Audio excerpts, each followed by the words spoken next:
अब बहुत हो गया। उसके ठेले की भीड़ देखकर खून जलता है।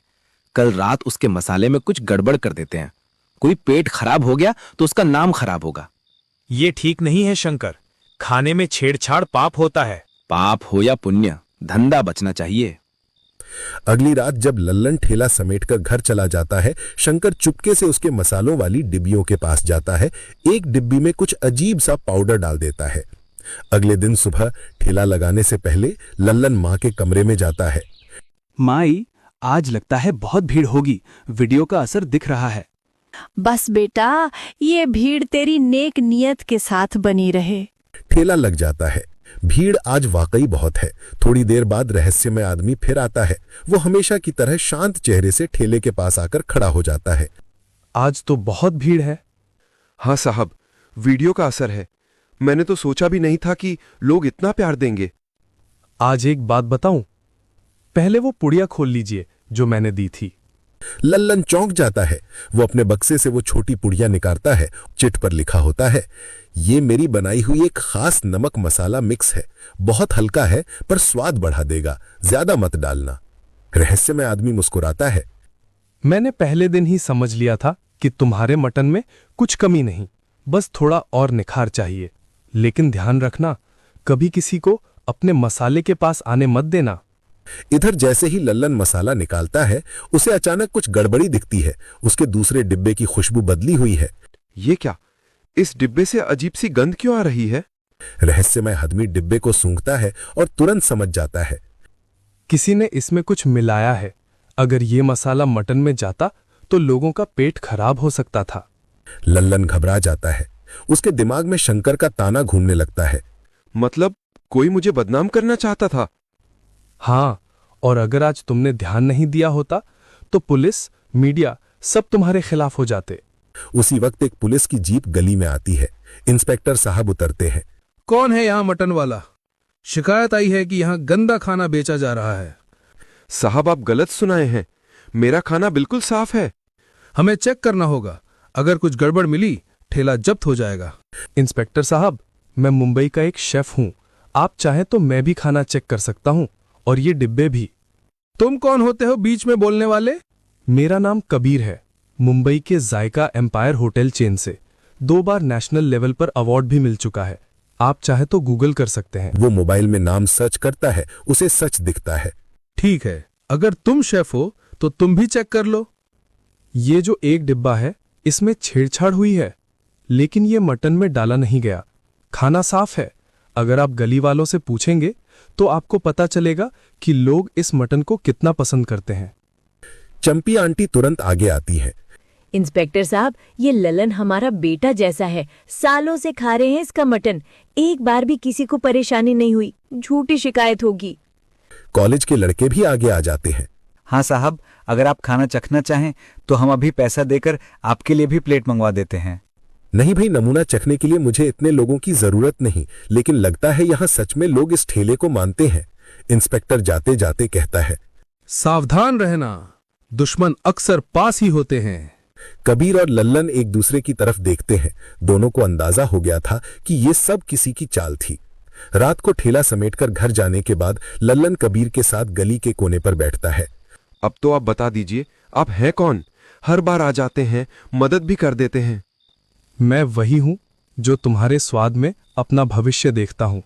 मेरा नाम कबीर है, जैसा आपने सुना। मैं बड़े बड़े होटल चलाता हूं, मुंबई, दिल्ली, दुबई, पर असली स्वाद मुझे यहां मिला है, तुम्हारे ठेले पर। मैं तो बस एक गरीब इंसान हूं साहब। गरीब इंसान नहीं, अमीर स्वाद वाला इंसान हो तुम। कुछ दिन बाद कबीर ठेले पर एक मोटी फाइल लेकर आता है। उस दिन भी भीड़ रहती है, पर वो एक तरफ बैठकर इंतजार करता है जब तक कि भीड़ थोड़ी कम न हो जाए। लल्लन मियाँ, अब बात साफ साफ करते हैं। जैसे आप कहिए साहब। ये कॉन्ट्रैक्ट है। मैं तुम्हारी देसी मटन की रेसिपी खरीदना चाहता हूं। इसके बदले तुम्हें 20 लाख रुपए मिलेंगे, और मुंबई में मेरे होटल में हेड शेफ की नौकरी भी। क्या सोच रहे हो? साहब, मैं आपकी इज्जत करता हूं, आपके ऑफर की भी इज्जत करता हूं, पर मैं ये रेसिपी नहीं बेच सकता। क्यों? ये रेसिपी सिर्फ मसालों की नहीं है, इसमें मेरी माँ की दुआ है, मेरे अब्बा का पसीना है, इस गली के बच्चों की हंसी है, चंपी आंटी की तारीफ है, उन स्टूडेंट्स की खुशी है जो पास होने के बाद यहाँ सेलिब्रेट करते हैं। अगर मैंने ये रेसिपी बेच दी तो ये सब कैसे बेचूंगा? आसपास सन्नाटा छा जाता है। कबीर कुछ देर तक चुप रहता है, फिर हल्का सा हंसता है। मैं उम्मीद कर रहा था कि तुम यही कहोगे। जी? अगर तुम रेसिपी पैसों के लिए बेच देते तो मुझे यकीन हो जाता कि ये रेसिपी सिर्फ स्वाद की है, भावना की नहीं। लेकिन तुमने बता दिया ये मटन तुम्हारे लिए सिर्फ व्यापार नहीं, जिंदगी है। कबीर फाइल बंद करता है, फिर दूसरी पतली फाइल निकालता है। ठीक है, अब दूसरा प्लान सुनो। ये नया कॉन्ट्रैक्ट है, इसमें रेसिपी तुम्हारी ही रहेगी, ठेला भी तुम्हारा ही रहेगा, मोहल्ला भी तुमसे नहीं छीना जाएगा। मैं बस तुम्हारे ठेले को ब्रांड बनाऊंगा। मतलब नाम रहेगा लल्लन्स देसी मटन, टेस्ट ऑफ बिहार। मैं पैसा लगाऊंगा, तुम्हारे ठेले को साफ सुथरा बड़ा मजबूत बनवाऊंगा। मेन्यू प्रिंट होगा, पहचान बनेगी। दूसरे शहरों में भी दुकानें खुलेंगी, लेकिन हर जगह तुम्हारा नाम और तुम्हारा हिस्सा होगा। तुम मालिक होगे, सिर्फ रसोइया नहीं। पर साहब, मैं तो पढ़ा लिखा भी नहीं ज्यादा, कॉन्ट्रैक्ट कैसे समझूंगा? तुम्हारे लिए मैं सब कुछ साफ साफ हिंदी में लिखवाऊंगा, और अगर चाहो तो वो रीना पत्रकार जिसने तुम्हारे बारे में वीडियो बनाया था वो भी देख लेगी। अगर वो कहे कि सब ठीक है तभी साइन करना। रीना भी वहीं पास खड़ी थी, कैमरा हाथ में। कबीर की बात सुनकर आगे बढ़ती है। मैं देख लूंगी ललन, अगर एक भी लाइन गलत लगी तो सबसे पहले मैं ही रोड पर शोर मचा दूंगी। सभी हंस पड़ते हैं, माहौल हल्का हो जाता है, पर दिलों में गहरी बात बैठ जाती है। कुछ हफ्तों बाद सरायगंज की वही गली, वही जगह, बस अब ठेला थोड़ा बड़ा, थोड़ा साफ, ऊपर एक नई चमकती नेम प्लेट। नेम प्लेट पर लिखा होता है लल्लन्स देसी मटन, द स्वाद ऑफ बिहार। माँ एक कुर्सी पर बैठी हैं, चेहरे पर गर्व है। चंपी आंटी आज 2 प्लेट की जगह 4 प्लेट ले रही हैं। कॉलेज के लड़के अपने नए जूनियर्स को लेकर आए हैं। बच्चे अब भी वही हैं, पर अब उनके लिए अलग से फ्री टेस्टर लिखा एक छोटा सा कटोरा रखा रहता है। शंकर, चाट वाला, दूर से ये सब देखता है।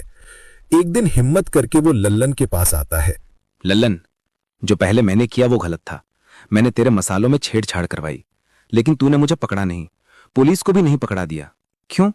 क्योंकि अगर मैं भी वही करता जो तूने किया तो मेरे देसी मटन की इज्जत गिर जाती। तू गलत था, पर मैं अपने हाथ साफ रखना चाहता था। तू बड़ा आदमी है रे। अगर कभी चाहिए हो तो मैं तेरे यहां चाट का काउंटर चला लूंगा, तेरा छोटा पार्टनर बन जाऊंगा। चल, कल से ठेले के बगल में तेरा चाट काउंटर लगेगा। लोग मटन भी खाएंगे, चाट भी खाएंगे, दोनों का घर चलेगा। कबीर दूर से ये सब देखकर मुस्कुराता है। उसके लिए ये सिर्फ एक बिजनेस नहीं था, ये एक सबूत था कि असली स्वाद वहीं से आता है जहां दिल साफ हो, हाथ मेहनती हो और दिमाग ईमानदार।